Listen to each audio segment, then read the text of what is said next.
Hi, everybody. Welcome to Untapped Azania. My name is Maureen, the even the queen, the even the princess, or Pindulo the answer, whichever one you prefer. Welcome to another episode. I do not chill alone. I chill with the one and only. Mash D. How you doing, Mesh D? I'm fresh and I'm fresh and And my my fresh fresh just just get gets fresher. fresher. What's the mood? What's the temperature? You know, diamonds in production. It's been raining, but they've been glowing regardless. Love that. As I said, welcome to another episode. If you're new here, please subscribe. Let us know what you've been tapped into so we can tap into that as well. If you're returning, what have you been doing? Also, subscribe. Let us know what you're thinking so we can tap into that as well. But without wasting any time, my dog, what have you been tapped into? So have you heard of Naval? Yes, I You've think. you think? I don't think I know what it is, but I think you've mentioned Okay, it in Naval. Okay, conversation. I think there's a time I sent you a clip by Naval, but like Naval is, I would say to a great extent, has informed a lot of the things I do in terms of how I approach life. So even podcasting, right? Naval said something years ago. Like I can't remember where he was, but he said something years ago that significantly even influenced me starting a newsletter. I wanted to write a book. This is around 2017. And the reason why I didn't write a book was he was more like, you're better off doing like micro, like you're better off Little engaging things. in micro thing, like a blog instead of a book, because it's like, do you have enough to actually give out a book? So something he said about media that made me want to go into podcasting was there there are two products with a zero marginal cost of replication. I like to say an infinite cost of replication because I think zero and infinity can be the same thing. It's two sides of the same coin. Okay. But The most interesting and the most important form of leverage is this idea of products that have no marginal cost of replication. This is the new form of leverage. This was only invented in the last few hundred years. It got started with the printing press. It accelerated broadcast media, and now it's really blown up with the internet and with code. So now you can multiply your efforts without having to involve other humans and without needing money from other humans. This podcast is a form of leverage. Long ago, I would have had to sit in a lecture hall and lecture each of you personally, and I would have maybe reached a few hundred people, and that would have been that. 30 years ago, I would have to be lucky to get on TV, which is somebody else's leverage. They would have distorted the message. They would have taken the economics out of it or charged me for it. They would have muddled the message, and I would have been lucky to get that form of leverage. But today, thanks to the internet, I can buy a cheap microphone, hook it up to a laptop or an iPad, and there you are, all listening. So that's Naval, right? And that's besides the point. Naval was on a pod and he was talking about parenting, right? And he was talking about sort of the approach he takes in terms of how he parents. And I have a lot of conversations with you about homeschooling, and like some days I'm like extreme, like I'm gonna homeschool my kids, and other days I'm like, nah, it'll not work. I have a lot of views on it. I have a lot of views on the education system. I have a lot of gripes with the education system. And one of the things he brought up in terms of sort of his philosophy for how he approaches raising his kids was something David Deutsch advocates for, which is sort of taking children seriously, TCS. Yeah. And the concept of taking children seriously is talking to kids as if you're talking to adults, right? Engaging with kids as if you're engaging with adults. And I made an effort because Naval is like, yo, with my kids, it's like they can watch YouTube, they can be on their iPad the whole time. They can, if they want ice cream, I'll buy them ice cream. The clause is do 2 hours, I think 2 hours of math every day and 1 hour of reading. That's literally, if you do that, then you can can do and the whatever. only thing with YouTube is have the captions on so you're reading through whatever you're watching, right? No sleep time, not strict. And he says it works, right? And and obviously, like in the conversation, there's obviously backlash because it's like, obviously on the other side, they're pulling their hair like, no, I'd never allow my kids to do that. And it's like, dude, how much did you play video games growing up? How much, when was the last time you actually played video games? You know, how much were you engaged in television? But you want this perfect child, right? So that got me into like a rabbit hole of figuring out this take children seriously approach that David Deutsch advocates for. Where exactly does it come from? And I learned that it's informed by an educator by the name of John Holt, right? And John Holt was like a big advocate of homeschooling, but more so unschooling, which is like giving kids autonomy, like for real, right? And it was more so embedded on this idea. He has a book, and that I want to read. I just went through what it's about. It's a book called How Children Fail, right? It's probably my next read. And he basically, I think the gist of it, right, is teachers have, if someone says, I'm going into teaching, they'll say, I like working with children. And his sort of philosophy is you don't work with children, you work on children, right? So sort of the traditional education system has this thing where we treat children as if they're passive recipients of knowledge, as opposed to like they actively participate in the knowledge that they gain, right? And that idea in and of itself sort of marginalizes them because it detriments their natural curiosity. You know, so it's more like a child-centered approach that he advocates for, where you're like, it's less like curriculum-based, but it's more individualistic, right? Focusing more on the interests and the likes of like the child. And I was thinking about how I was raised, right? And the extent to which, I mean, I think I was raised by parents that were like on extreme ends, where my mom is like strict and she's got an approach. There was a way she was raised that she wants to embed in how she raised us, right? And then you have my dad, who is more so informed by like what he reads and what he's coming across, who has a more liberal approach in that like he would monitor or check what I read, but he was open to the idea of me like at a very young age. Like I remember at like 9, every Sunday by Ricky's, there was like there's an old age home in LTT. So like the old ladies at the old age home had a book sale every first Sunday of every new month. Like, so they dispose of their books. And my dad would take me there, and I was allowed to buy any book, right? And the thing about my natural curiosity was I was naturally interested in nonfiction, like from the word go. And I know it was my natural curiosity because my dad is into fiction. Like every time we'd go there, my dad would buy like a Sidney Sheldon book. And so I wouldn't copy my dad. I wanted the real stuff, you know? So I was thinking about that and like the extent to which, and these days it's like my dad is like the one person I can stress test my craziest ideas with. Like even ideas I'm afraid to share with like my most liberal friends, I can say to my dad. And these days it's sort of like he will like his reaction is more like, damn, what have I morphed this thing into? You know, like, oh my God. You know, it's not like he will, like most times he can't respond. Like, but he doesn't have a problem. But it's like, damn, like, should I have like taken a different approach?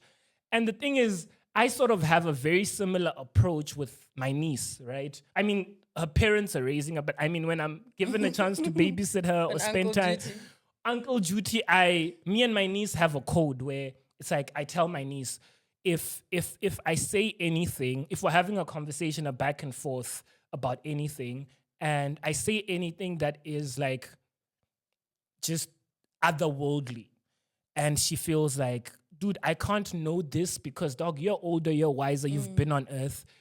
She has a card she can throw, which is, don't forget you're a fossil.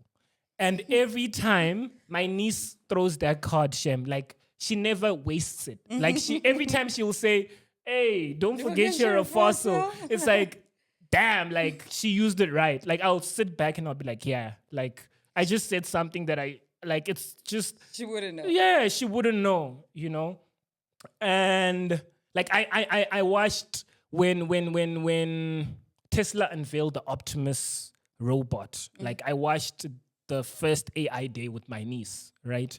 And she was so curious about Elon afterwards that like she learned about Neuralink all by herself. I never introduced her to Neuralink. And this other day she's like, how evil is Elon Musk? Like we're just having a random conversation. And I'm like, what do you mean? She's like, no, I saw him putting chips in monkey brains. What happens because their intention is to eventually put the chips in people. Isn't his like end motive to like control people? I'm like, you have a very interesting point. Because I'm like, I can't speak for Elon. I don't know his ulterior motives or his intentions, right? And that's the thing. I also have a lot of conversations about mixed martial arts because I like watching mixed martial arts, right? And I mean, what we see on screen is obviously old people fighting for like heavyweights or lightweights, but it's like when you attend those fights, early in the day, it's little kids that are fighting, like 6-year-olds, 7-year-olds, 9-year-olds, 8-year-olds, right? And what I've realized is some kids have crazy rage where it's like this kid has to be enrolled in something like this or they'd be a bully or, and you see it when that kid is fighting against a kid that was probably enrolled into mixed martial arts for the purpose of discipline. And they will beat that disciplined kid because they have rage in them that they need to unleash. And I say that to say, like, it's easy for me to say, yo, give kids freedom, but it's like, kids are unique, right? Like, they are all over the place. But I got into the John Holt rabbit hole and I was like, God damn, like this man is making a lot of sense. Like unschooling, giving kids autonomy, engaging with kids the way you engage with adults is much better than thinking you know better. I mean, I can agree with that. Like, I think if you can admit your wrongs to kids or even just admit the fact that you don't know everything to kids, I think they also kind of have a view of like, oh, it's okay to be wrong or it's okay to not know everything, right? And I think I just have like when you were saying the work with kids and work on versus work on kids. I would have thought that the work with kids was what you're talking about, the unschooling, versus work on kids, which I think is like you are instilling whatever. It's almost like what you're describing, that they're passive receivers of whatever education or whatever knowledge you're putting onto them. I think the work with kids for me makes more sense because then it's more... Okay, let me put it like this. I feel like their context of work with is like you're working with them to get them in tune with the curriculum versus working on them to get them in tune with what they are accustomed to or what they are accustoming themselves to. Okay. I mean, with that context, I guess it makes a lot of sense. But like it's for the purpose of understanding the concept of unschooling. So if we said work with kids for the purpose of ensuring that you help them achieve the best of their Yeah. dreams. It could mean could what work. I was saying with the work on. So It could I work. think that's not the sort of the juice or the point of it. The Yeah, point I of get it you. is just like autonomy versus like control. Yeah. No, I get that. I think I can also just think about it. I was having a conversation with a bunch of friends like a couple of weeks ago, and I was telling them that like when I was growing up, I knew when my mom was going through like a difficult time in her life, or when she, like something terrible was happening in her life. Like she would talk to us, like she would let us know, like, oh, this is what I'm going through. She would talk about like just what she's going through, even when she kind of had to go through therapy or things like that. She would talk to us about that. Maybe counselors, maybe not therapy, but yeah, she would talk to us about things like that. And I was having a conversation with this bunch of friends. I was like, yeah, I knew. Like my mom would send me to like spa or like the shops to get the groceries, like she'd have a list, or I would look at, she would give me like the freedom to look at what's missing in the house, give me the money and I'll go and buy the stuff, ShopRite, whatever. And like the people I was speaking to were so shocked. They were like, no, Yeah. I never knew when my parents were going through a difficult time. I didn't know when my parents were not on good terms. Didn't know, I was never given Wild. like the freedom to like go and buy like stuff. I didn't even know what we had a budget for groceries. I didn't even know like we had what like how much we would spend a month on groceries. I was so shocked. I was like, I thought this is Normal. I thought Dude, that's everybody the thing was with like, me. Like something that my dad did growing up is like, I would say my dad's friends are my friends. Like in that, like I know my dad's friends. Like, and they Yeah. know me. Like last week Sunday, I was going through my contact list because I had time, and I was like, "Yo, let me call people I haven't spoken to in a while, right?" And it was for me predominantly like aunts, uncles, but it was also my dad's friends. So I was like calling, and I was just talking to them, like, "Hey, how you doing? How's everything?" You know. And with some of them, because they have my older number, they didn't answer, right? And one of them got back to me like, yo, this number called me and I didn't answer, and I only got a chance. I think he probably checked it on Truecaller, and I was like, it was you. And I was like, yeah, I didn't call you with any problems. I was just saying hi. He's like, yo, you made me so happy. Like I appreciate that you called me. Here are my two other numbers. Like if you don't get me on the other number, but it's like I'm that close. Like my dad would even like share stories about, yo, this friend is going through this. Not like things that aren't normal for kids to know, but like, yo, like just like life. yeah, life things, you know. And I've I've had moments where even my dad's friends were like, "Yo, dude, like I like the relationship that you have with your dad, where it's like more like your friends as opposed to like arch enemies or like child in yeah, it's like discipline. yeah, Let's go. dude, like even my friends, like that know my dad are like, dog, your dad's better than my dad. Like That's crazy. and dude, I even say like, no, dog, this guy can be strict. Like he can be a dad, dog. But it's like he's got a completely different approach. And I think it was more like, yo, I'm engaging with an actual human being Yeah. as opposed to a child. Yeah. You know, But I and think that builds your intellect. I think even just from an emotional perspective, that allows you to like feel as a child. Because I think seeing, for me at least, seeing my mom being like, oh, now I'm going through a difficult time. Or when she's happy, like I can see she's happy and she will have conversations or whatever. It almost like it makes me feel like it's okay for me to be like not okay in certain like in certain times, or be okay, and even to be able to show that I'm happy today or like I'm sad today, like it's not a good day. Because I realize like when you don't have that permission around you, and especially if you're a kid growing up in a space where you don't see people having a tiff and solving their issues, like you don't see people going through a difficult time and going over it. It's almost like everything is predetermined. You just think everything is like 1, 2, 3, 4, 5.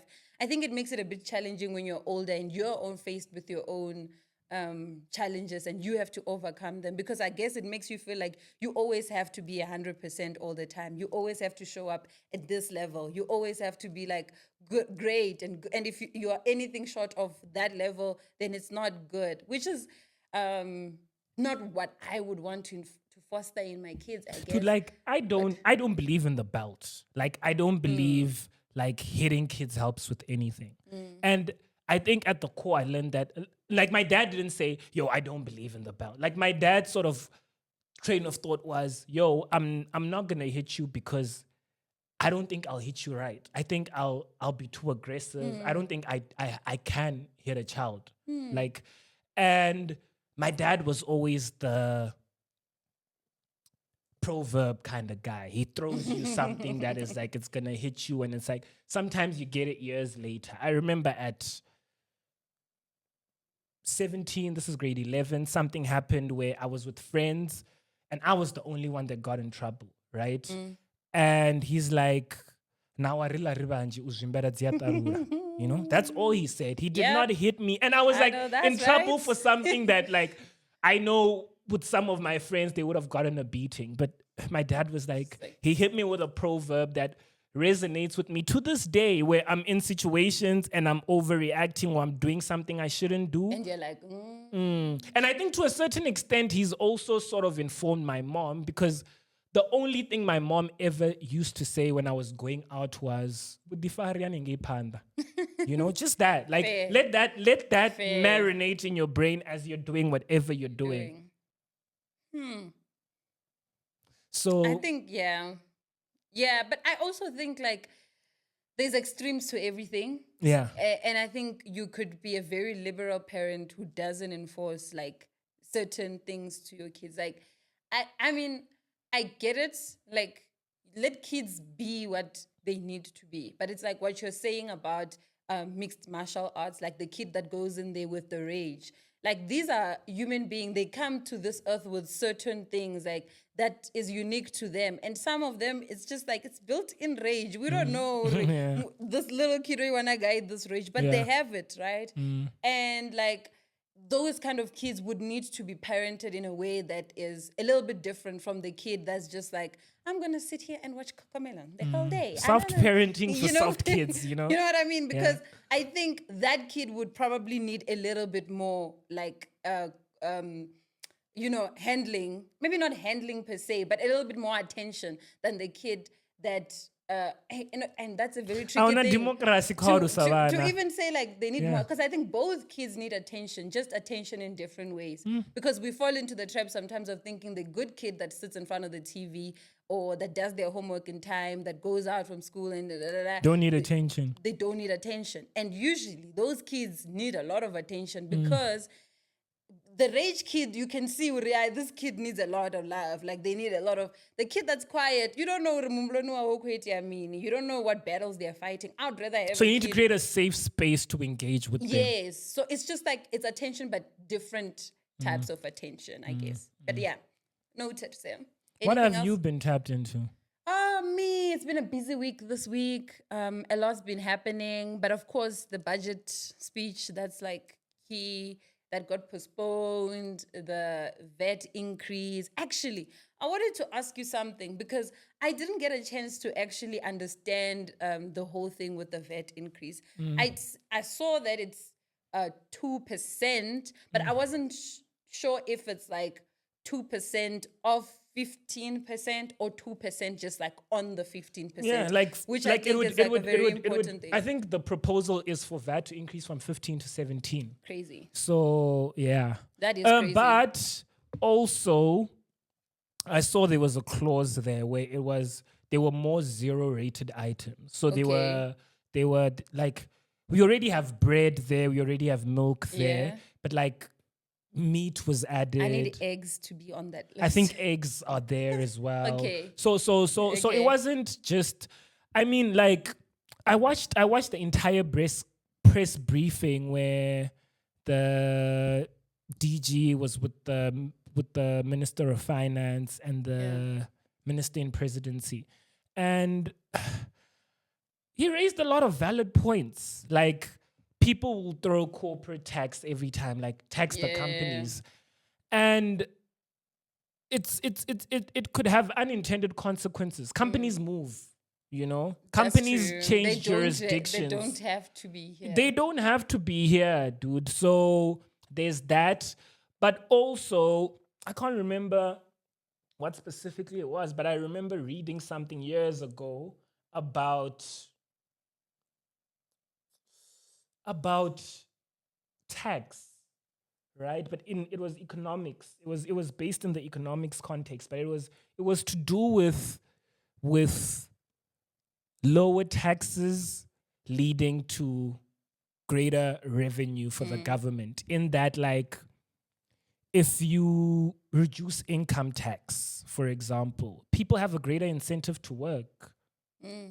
So it's like overall, more people are working and you end up getting more money. I actually saw someone on TikTok suggesting, I think they said a crazy amount of VAT, but they said decrease or cap the income tax to 20% and increase the VAT and keep the company tax as it is, something like that. I mean, I don't know the economics of what that means. Yeah, I mean, increase in tax. We're drinking too much liquor. Bruh. We're smoking too many cigarettes, too many vapes. Too many vapes. Yeah, increase in tax. I also think that what else? There's something I was thinking. Oh, also how income tax only became a thing in the Western world very recently. You know, like governments were predominantly dependent when the tax system was introduced. And I might be wrong, because these are things I read a long time ago. But I think governments used to mainly raise money off of tariffs. You know, it's like literally a new idea for income tax to be amongst the highest like contributors to like a government's tax revenue. History explains income tax. In America's early years, the government wasn't funded by individual taxation, but by tariffs, fees collected on imports and exports. However, this system wouldn't last. The Panic of 1857 decimated the economy and put the government in financial jeopardy. The situation only got worse after the Civil War began. So President Lincoln worked with Congress to pass a 3% tax on those earning more than $800 a year, the first time an income tax was imposed in the U.S. Decades later, the 16th Amendment made the practice permanent. And every year since, the IRS has made sure we all pay our fair share. But yeah. Yeah. But I mean, I get it. I guess, yeah, I don't know. I just, as I said in the last episode, I want things to work. I don't know economics. I just want what's best for everybody. Yeah. I want us to be able to, I mean, SARS was even coming up and saying that they haven't collected like in billions. They haven't located that, like certain amounts. They haven't been able to kind of collect that amount, which is like maybe put in a little bit more effort in that so that you can collect a lot Also more. crypto, they're coming for the crypto Right. boys, like for real now. Right. Like there's no more Right. anonymity Right. in the crypto space. Like, So, yeah. if they execute what they claim to be executing or what they claim to want to be executing, right? Like, I hope they do. no more freedom for the crypto boys. I hope they don't. Yeah. And then the other thing I've been tapped into was like, you put me on blast because our last episode ended with you saying, asking me, no, what was it? Or the Super Bowl thing. No, not the Super Bowl thing. I guess that as well. But you were like, it ended up with being Valentine is coming. Because I was like, I just want flowers, right? And then you took that clip and put it on the Untapped community, like the Instagram site. And you're like, oh, we're about to open a dating show for the Vendor Queen. Yeah. Oh, my God. Yeah. I mean, I put myself on blast first because I posted it on my Instagram first. But, oh my goodness. Yeah. The DMs, my friend. I am not saying Are they good anything, DMs? and I'm not mentioning anybody's name, but the DMs. Yeah. So that got me thinking that we actually didn't speak about the month of love last episode. Like, Okay. I mean, we touched on onto it a little bit, but we didn't speak about love. And I think we should talk about love.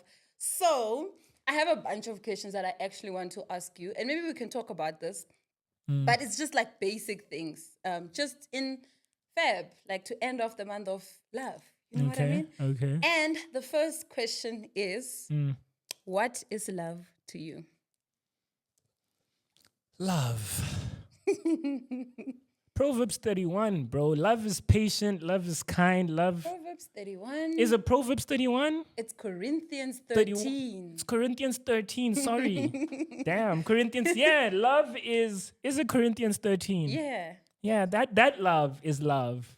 Okay. I don't know why I said Proverbs. Oh no, I was. Yeah, I'll talk about it. Okay. Proverbs 31 is something else. Yeah, we'll go there. But love is patient, love is kind, love does not envy, love does not keep record of wrongs. For me, that is love. At its core, love is unconditional. You know? Love is unconditional. Is it? Yeah. Is that's it if you're asking me what real love is. Yo, do you really believe love is unconditional? Like love is unconditional. Because I mean, I get it. I get Corinthians 13. If I speak in the tongues of what, but I do not have love, I get that. Love is patient, love is kind, love is all of that stuff. But I feel like at some point love can be conditional. In the sense that like, okay, maybe how I show love to somebody, maybe the love itself is not conditional, but how I show love to somebody can be conditional in that I could love you, but not be in your space, be away from you because... Yeah, so yeah, how I see it is I don't give up on people. You know, I've heard a lot of people talk about, especially the fact that like we've gotten into this phase of like done with school, like being in school only, and it's like people are working professionally, so it's like, hey, I've outgrown those friends, these people, you know. So for me, it's like, dude, I used to chill with someone for 9 hours on end in the past, and these days it only makes sense to spend 20 minutes with them or an hour. You know, that's what I'm saying. For me, when I say it's not conditional, I mean that. Like, I understand what you give me, and I understand the deterrence that could come with me spending more time than I should with you because perhaps you're a bad influence, or perhaps you don't have that much to give. You take more than you give.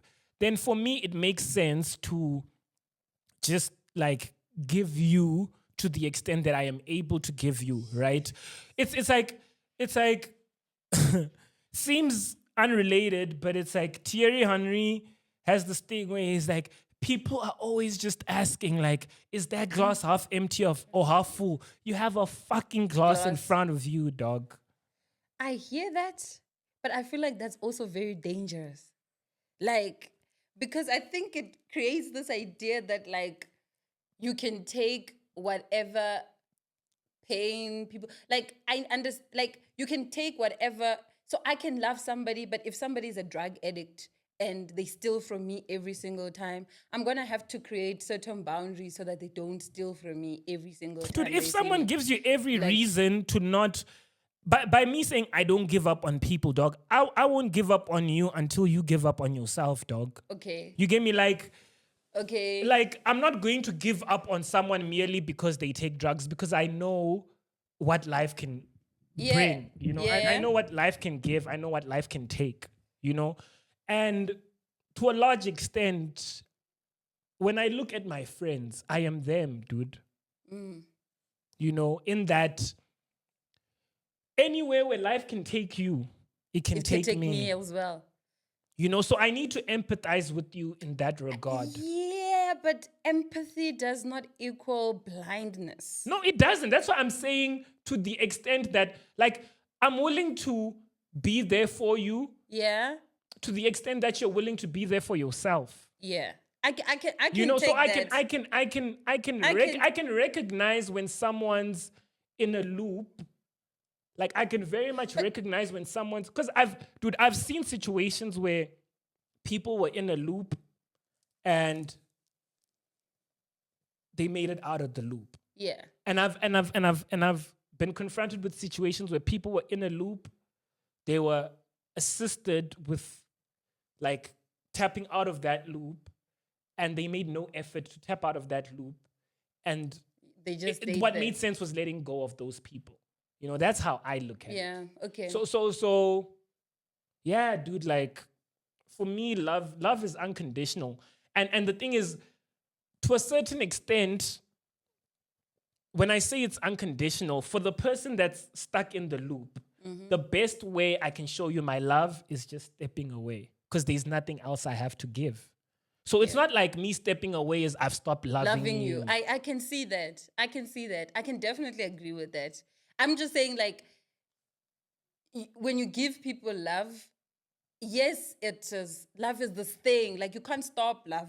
That's why, like, the whole thing about it being like kindness, it's like, you know, it doesn't go away, but it's like the way it is shown and the way it is reflected back onto somebody else. I feel like that differs depending on what the relationship is, because certain people might not be there for themselves, might not be, and because they're not being there for themselves, they're in turn hurting you in that process. I feel like in that situation, you need to also take certain ways or certain things, measures to protect yourself, right, from that situation.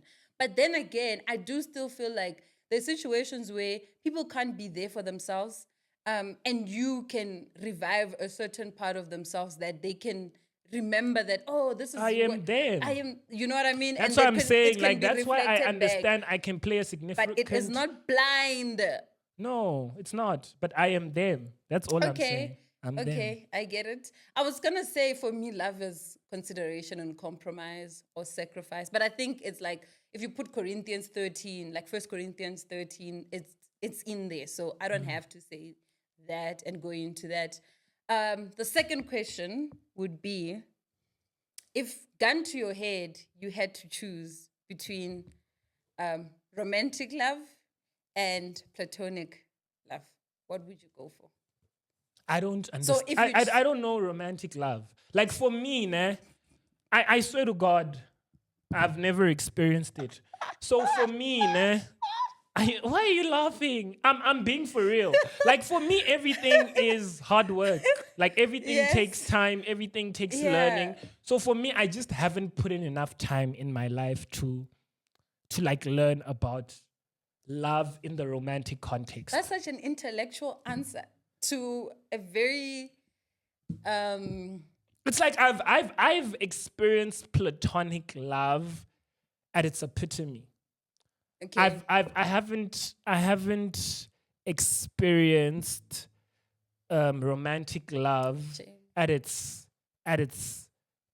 lowest. At its lowest?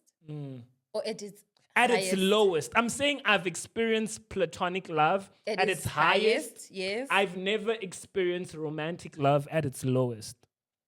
Okay, please break that down for me, because I'm trying to understand.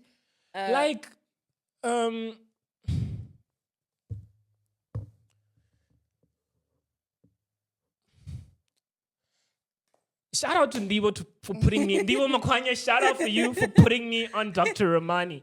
But you know the Michelangelo phenomenon, I think you've seen it, where she talks about like how... There's something called the Michelangelo phenomenon. One person in the relationship sees the absolute potential in the other in such a way that they say, what do we need to do to get you to your dream? Like, do we need to, should we take a second on the house? Should we cut back? Should we move closer in? Like, because I see, or you know what could be as simple as they eat a cake that their partner made and said, okay, this is the best cake I've ever had. Have you ever thought of making this into a business? Or a partner of yours might have said, you ask the most amazing questions. You need a podcast. Yeah. Like, it's seeing that something bigger in the person. That's a good thing. That's the Michelangelo phenomenon. That's everything. That's a good thing. It's the best thing. And very few relationships get that. Because what you got to do is that person who's saying, go be your best you. is secure enough to say, I'm not going to lose you. Right. Like, I see all the good in you. Yeah. And I want the best for you. And I want the best for you, and I believe in you, and I'm here with you. And that might even mean the person encouraging you might have to make sacrifice. Things like, I know that you're going to have to go take this course for 6 months, and I may not see you, and that's okay, because this is our future together. That's the Michelangelo phenomenon. What's Ever happens. What's the opposite of that? Narcissistic relationship. I think the closest thing I got to romantic love, I experienced that. Where it's like, I was saying, dude, I am willing to give up anything. I am willing to do anything to make this work, right? And it was received with more conditions and more conditions and more conditions and more conditions, right? It's like the Stormzy line where he's like, the catch-22 is I'm a catch-2. And the thing about it is I've engaged, and I think it's probably just 2 occasions in my entire life. I'm not saying like every girl, but I'm saying I've had 2 occasions where I experienced that. And it's like, for me, it's like I was made to feel like I had nothing to give, right? And the thing about it is I inherently know I have everything to give. And the thing about like allowing myself to be vulnerable to that extent was because I just care. It's not because it's like, dude, you have something more to offer. Then, it's like, I love you as you are. Like, I care about you. I'm willing to work on this as you are, and I wasn't met halfway. But the thing about it is I believe in love. That's not to say I don't believe in love. I hear you. I do. I've just never experienced it. I've never met anyone that do you think you haven't experienced it? Romantic. Like, because I feel like you're explaining it from the sense of it hasn't been I'm talking about given to you for you to receive, right? But you've given it to somebody I else. like to think so. Maybe that person feels like I was love bombing them. Your generation's like throwing Don't things. Be like your generation. Like You they are like in this throwing things like generation love too. bombing or whatever. But That's just what you would. I've tried my best. Do you know what? I hear you. I think I didn't get it at first because I was like, what do you mean you haven't experienced it? But now I kind of understand what you mean. Okay, cool. My take on that, very simple.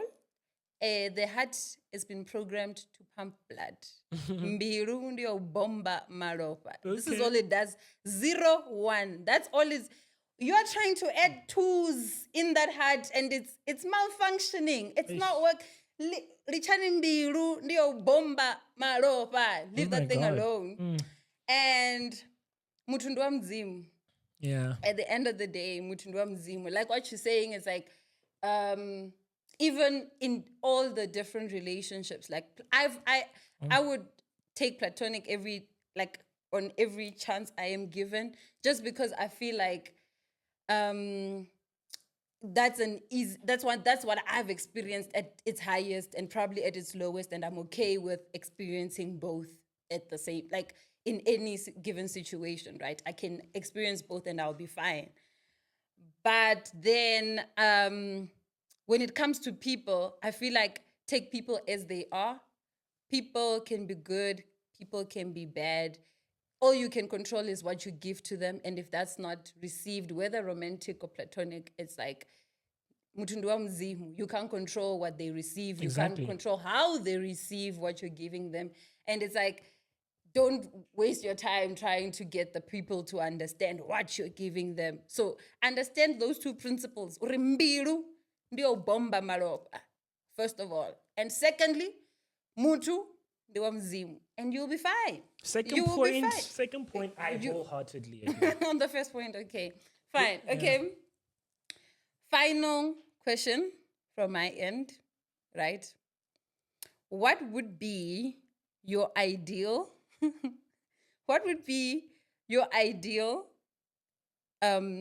reflection of love to somebody you love?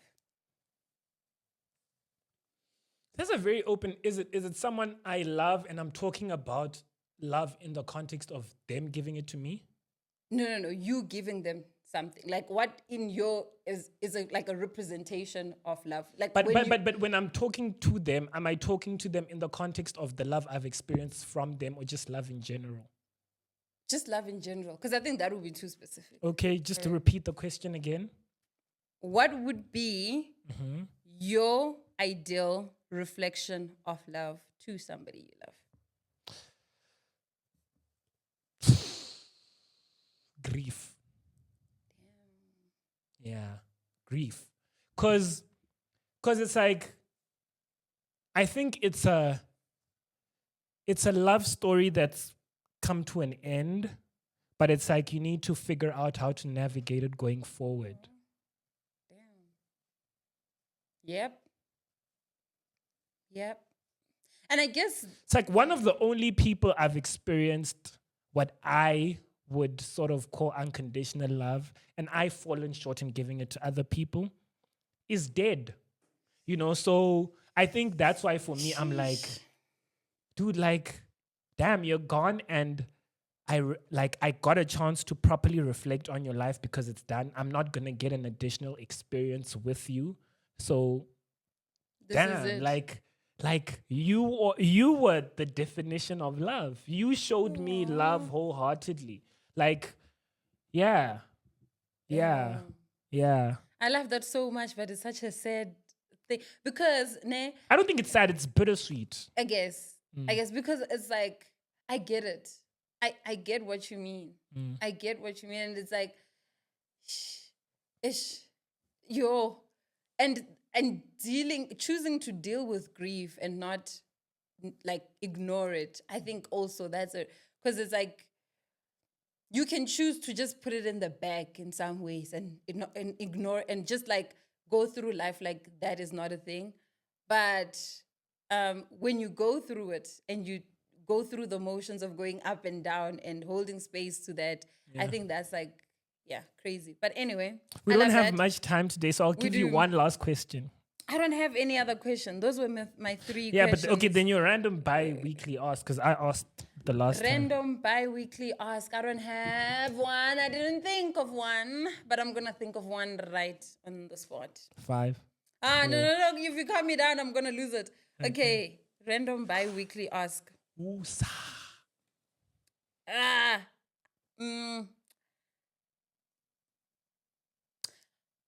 How would you like to be shown love? You're still on love. How would I like to Yes. be shown love? Please just come as you are. You know, I think people contort